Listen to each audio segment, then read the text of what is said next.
This happened 2 years ago. The moment I stepped into that house, everything changed. It was the end of November, and my head had been packed full all week. I just wanted to disappear for 2 days, so I booked a small Airbnb just outside the city. The house looked simple and clean in the photos, the perfect place for a quiet weekend. I arrived in the late afternoon. The air was cool and a light rain was falling, one of those calm autumn evenings.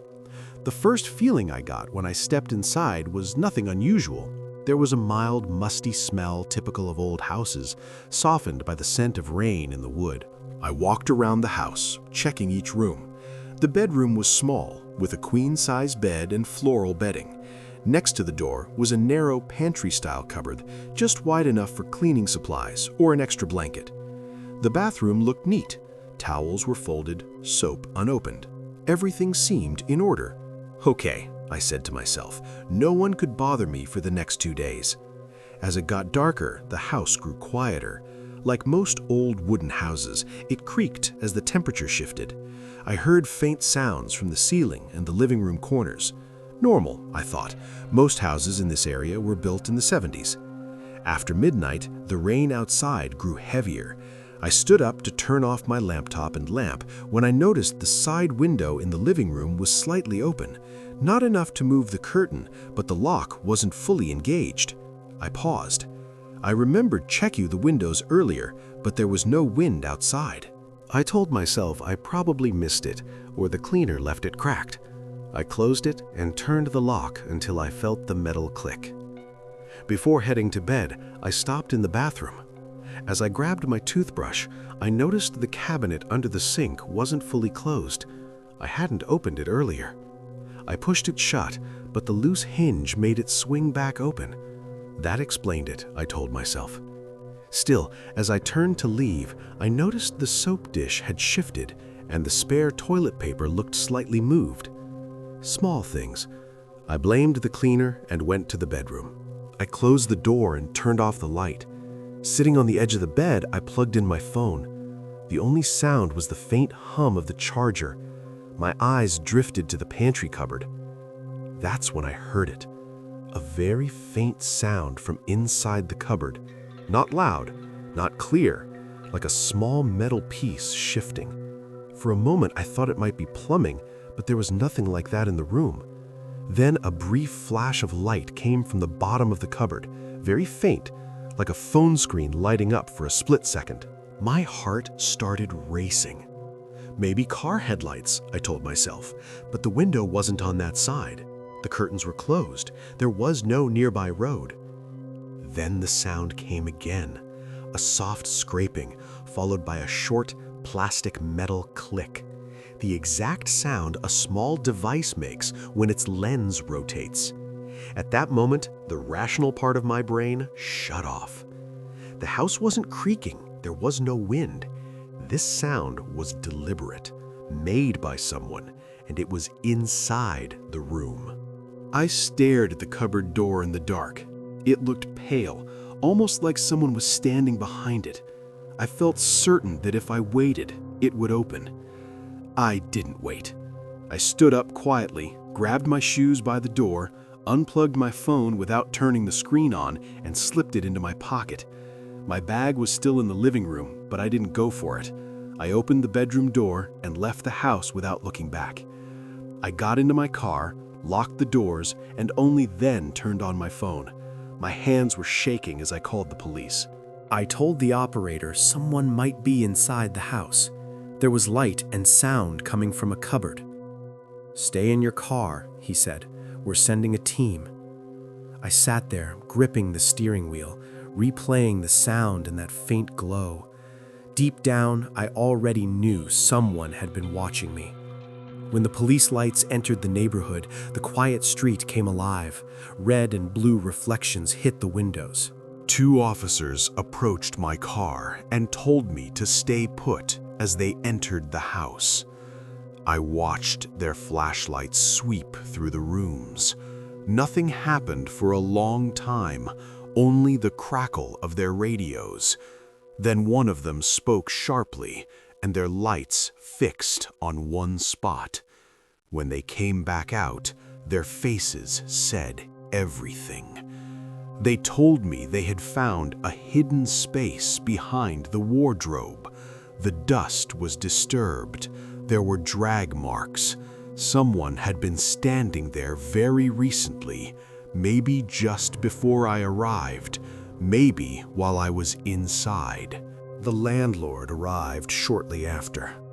I watched as the calm drained from his face while the police spoke to him.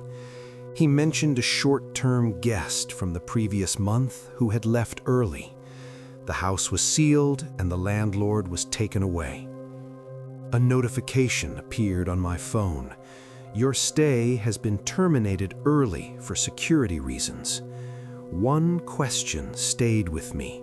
Was the person hiding there before I arrived, or did they sneak in afterward? The police said the space was so narrow that anyone inside couldn't leave without me hearing it. So from the moment I stepped into that house, maybe I was never alone. Tell me, would you have dared to open that cupboard door? Some business trips stay with you for a long time. Sometimes, even before you get out of the car, you think, this night is going to be strange. Normally, I don't take that feeling seriously. For years, I've lived with one-day meetings, hotel rooms, roadside stops, and morning coffee. I know what feels normal and what feels too quiet. After a meeting, I left work and drove to a small town where I had booked an Airbnb for the night. The host had sent a short message. You can check in anytime. The key is at the door. As soon as I turned off the main road, it started raining. At the end of the street stood a modern house completely alone. No neighboring lights, no street lamps, just one porch light flickering in the rain. The house was more spacious than I expected. The living room was open and decorated in light colors. A few abstract paintings hung on the walls. In the corner stood an IKEA-style bookcase with artificial plants. On the kitchen counter sat a coffee machine with 2 packs of filter coffee beside it. Everything looked designed for short-term business travelers. The bedroom was at the end of the hallway, and next to it was a small work area separated by a wooden sliding door. Inside were a desk, a lamp, and a narrow window. I was about to open my laptop when I heard a brief metallic scraping sound mixed with the rain. It sounded like someone dragging a long piece of metal across a garage floor. It happened only once. I blamed the plumbing. I changed clothes and took a hot shower. When I came out, one of the hallway lights was flickering. I flipped the switch a few times until it stopped, then turned back toward the bedroom. The sliding door was half open. I remembered closing it. I even remembered the sound it made when it clicked into place. I stood there for a moment, staring at it with my hair still wet, then told myself I must not have pushed it all the way. I closed it again and sat down at the desk. I checked messages from my team and reviewed my presentation. When I finally lay down, the rain had grown heavier. The house felt sealed off from the world. In a hotel, there's always distant noise. Here, there was nothing. I must have fallen asleep. I woke up to a steady clicking sound coming from the work area. At first, I thought something was tapping in the wind. The house was dark, except for a thin line of flickering light from the hallway. I slid the door open. The work area was empty. The desk lamp was off. But the pencil holder on the desk was trembling slightly, and the papers were rustling. Then the hallway light flickered again. It went out for a second, then came back. That's when the clicking stopped. Instead, slow footsteps came from the hallway. Bare footsteps. 2 steps, a pause, then one more. I looked through the narrow opening of the door. The hallway was empty, but the sound was unmistakable. It felt like someone was standing there, holding their breath. I closed the door. As I shut it, I thought I heard breathing close to me. I told myself it was stress. I had an early meeting. My mind was amplifying everything. I checked the time. 1:17 a.m. Just as I closed my eyes, I heard a very distinct click from the door, the exact sound of a lock being tested from the outside. Then, another click. I jumped out of bed and rushed to the door, securing the lock from the inside. My hand was shaking when it clicked into place. That's when the metallic scraping sound came again. This time, it was closer, heavier, as if someone was dragging something across the floor directly in front of my door. I heard a faint creak from the work area. The sliding door was opening on its own, millimeter by millimeter. My room was dark. Light leaked in from the hallway. Through the narrow opening, I saw the desk. Papers were scattered on the floor. One corner of the room looked darker than the rest, as if someone was standing there. Then I saw 2 wet footprints leading into that darkness. They weren't mine. I waited in silence, then grabbed my phone. I looked toward the wardrobe. Its door was slightly open. I hadn't touched it. I knew I had to leave. I climbed out the window. The rain hit my face as my feet sank into the mud. Behind me, something crashed inside the house. A table, a chair, someone was there. I ran to my car, locked the doors, and called the police. When they arrived, they searched the house. The living room and hallway were empty. The work area was messy. The wardrobe stood open. Wet footprints still marked the floor. I didn't stay another second. I drove to a motel in town and didn't sleep at all. I kept thinking about the footprints, the breathing, the sliding door. That one-day business trip turned into the longest night of my life.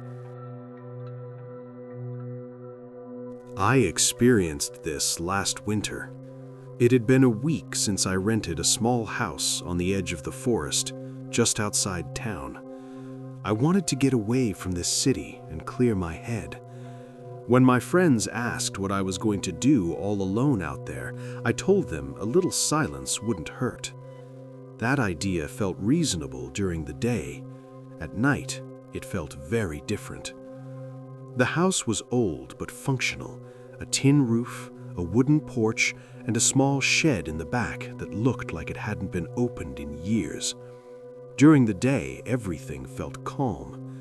Birds in the trees, the distant sound of trucks on the highway.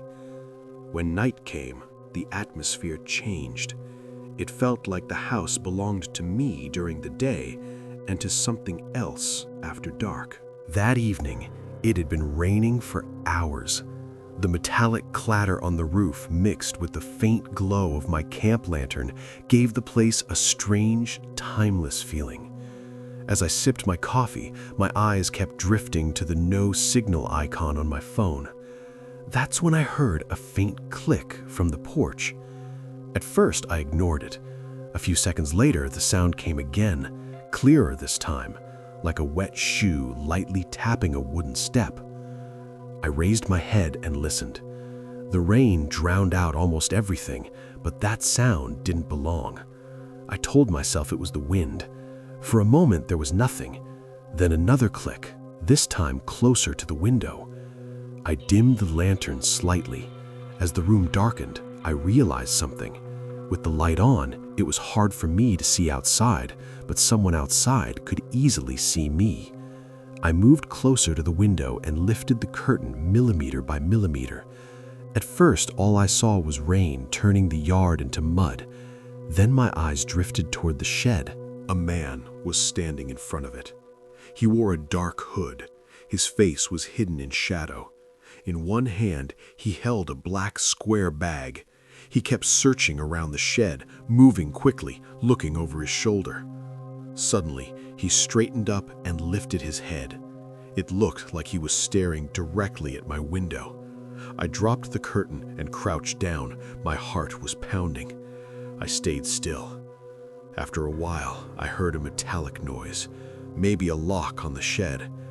Then, something clearer. Footsteps.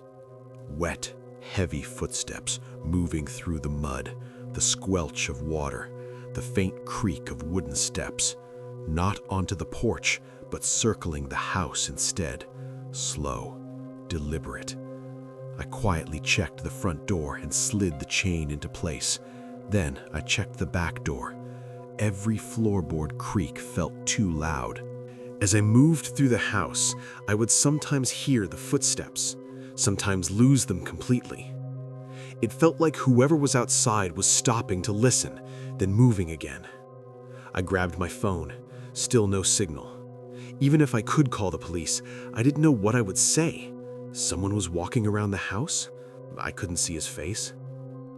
I dimmed the lantern even more and sat beside a chair, listening to the rain, the water dripping off the roof, and somewhere between it all, those footsteps. Sometimes painfully clear, sometimes maybe just my imagination. At one point, they felt closer to the front of the house. All I had for protection was a thick piece of firewood. Minutes passed, maybe hours. One thing was certain, I wasn't alone. By the time I finally drifted off, the fear had become unbearable. When I woke up, the lantern was still on. I didn't feel rested. I felt like I had survived something. Everything outside was quiet. The porch was drenched. The yard looked untouched. Before stepping outside, I stood at the door and listened. Then I walked to the shed. The door I had seen open the night before was now firmly closed. The swollen wood barely budged. I hadn't imagined it. As I turned back toward the house, I noticed a crumpled card on the porch. On the back was a handwritten note. "Hello. I came by to check some items and fixtures, but no one answered the door. I'll come back tomorrow. Paul." At first, I felt relieved. Then I looked at the photo on the card. The man in the photo was not the man I saw the night before. The man in the photo was heavier, with a clean, round face. The man by the shed was thinner, tenser, and hiding. I flipped the card over. A single footprint was blurred by the rain. A few faint tracks led away from the porch into the mud. There were no tracks coming back. They just stopped. That day, I locked every door and stayed inside. When the rain started again that evening, I heard that familiar snap on the porch. I held my breath. I'm sure there's a logical explanation for all of this, but whenever it rains, I remember that man by the shed, his black bag, and the fact that I still have no idea what he was looking for.